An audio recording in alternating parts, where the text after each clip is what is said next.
Hello and good evening. I'm Steve Eager. First on Fox 4 News at 5:30 tonight. Yesterday there was a lot of secrecy about the arrival of a Syrian refugee family in Dallas. Tomorrow that family is planning to meet with reporters. But that introduction will not do much to change the minds of critics who say there's not enough federal screening for Syrian refugees. Today, two very powerful political allies said it's time for Congress to take charge. The threat to America's security is very real. Side by side at the U.S. Capitol, Governor Abbott and Senator Cruz laid out what they call the failures of the president to contain ISIS.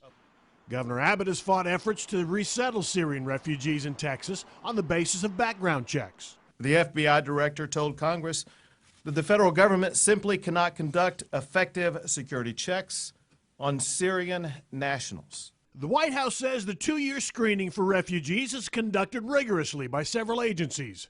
Not convinced, Senator Cruz wants to go the opposite direction, a 3-year moratorium on refugees from ISIS territories. If the commander-in-chief won't act, then it's incumbent on Congress to act. He also wants Congress to give governors the power to overrule federal policy and keep refugees out of their states.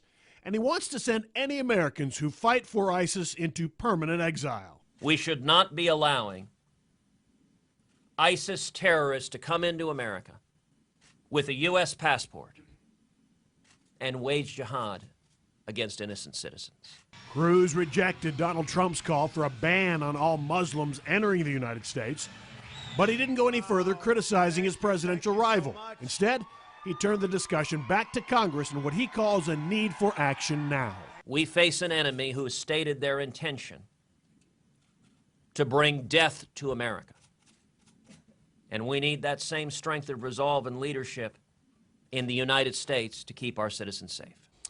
Now, so far, Democrats have blocked efforts by Senator Cruz to strip U.S. citizenship from Americans who fight alongside foreign terrorists.